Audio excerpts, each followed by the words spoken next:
cette vidéo vous est présentée par la classe d'MDS de la SEP Paul Bécher de Cluse en Haute-Savoie. Nous avons découvert l'histoire et le métier du décotage début de l'année et nous voulons partager toutes ces informations grâce à cette vidéo ludique. Vous allez découvrir l'original du décotage. Se trouve le berceau de cette activité, l'évolution du décotage et enfin de nombreux métiers du décotage qui sont associés.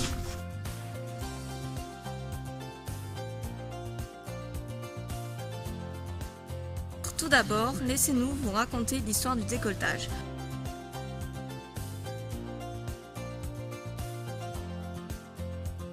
Au XVIIIe siècle, en 1715, un homme nommé Claude-Joseph Ballot venait d'une famille d'horlogers. Il décide de quitter sa ville natale, Saint-Sigismond, pour s'installer à Nuremberg pour perfectionner son talent. Au bout de quelques années, il décide de revenir à sa ville natale pour transmettre ses connaissances. Au départ, cette activité permettait aux paysans de compléter leur salaire. Il produisait des petites pièces qu'il était fabriquées à la main sans machine pour l'horlogerie de Genève. Petit à petit, le décolletage devient un nouveau travail car beaucoup de personnes s'y intéressaient et au fur et à mesure du temps, le décolletage se répandit jusqu'à la vallée de l'Arve. Aujourd'hui, les petites pièces qui sont fabriquées sont utilisées dans plusieurs activités qui touchent de près ou de loin le décolletage. Et c'est ainsi que le décolletage est né. Mais où se trouve Saint-Sigismond ? Très bonne question. Saint-Sigismond se trouve dans la vallée de l'Arve. La vallée de l'Arve est une vallée alpine située au nord-est de la France, dans le département Haute-Savoie, dans la région Auvergne-Rhône-Alpes. Elle correspond à l'autre appellation Faucigny, où se coule l'Arve. L'Arve est la rivière la plus abondante de Haute-Savoie. Elle prend sa source dans la combe de la banne de la vallée de Samon à 2191 mètres d'altitude. Cette vallée est l'un des carrefours alpins les plus importants grâce au tunnel du Mont Blanc et l'autoroute 40. La vallée de l'Arve regorge l'industrie spécialisée dans le domaine du décotage ou de la mécanique de précision. Le nombre d'entreprises est estimé à environ 1000 petites entreprises et moins petites entreprises, réalisant 65% du décotage en France. La vallée de l'Arve contient plus de 600 entreprises du décotage, 19 000 employés sur le secteur industriel et du décotage. Et voilà, vous savez tout sur la vallée. Et maintenant, si on parlait de l'évolution du décolletage. Bonne idée, parce qu'aujourd'hui, le décolletage s'est modernisé et ne concerne plus seulement l'horlogerie.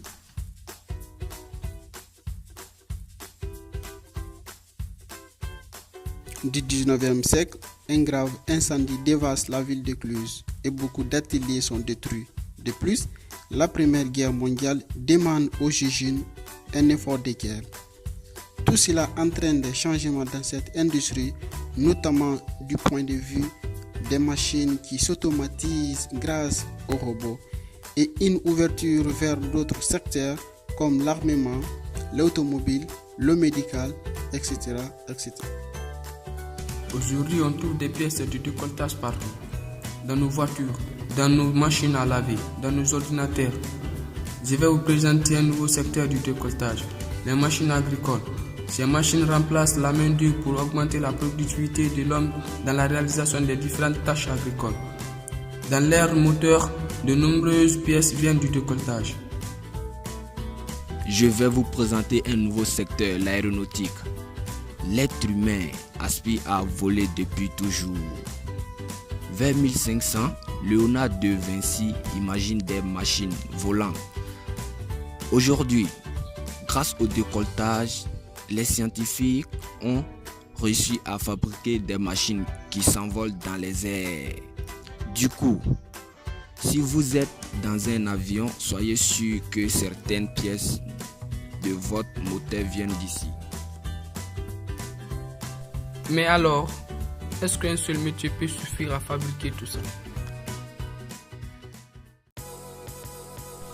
Non, pour répondre à la question, il faut savoir qu'il existe beaucoup de métiers différents.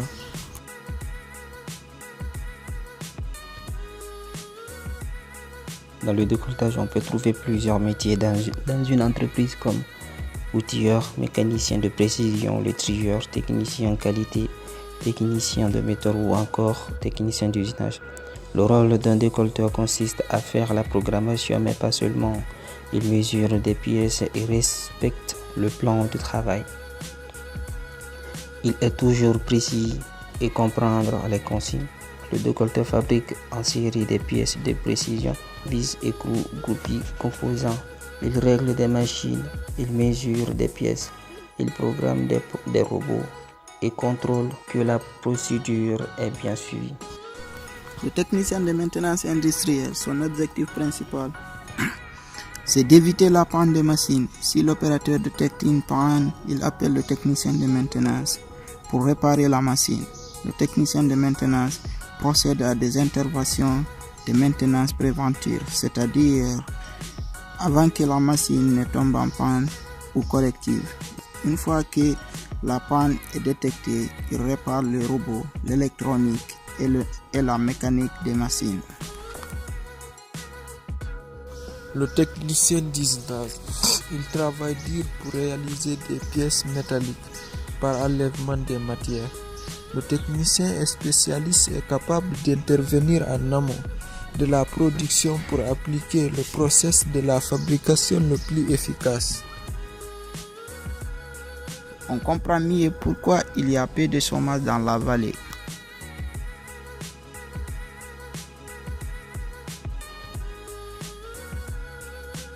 Alors, avez-vous appris quelque chose grâce à notre vidéo?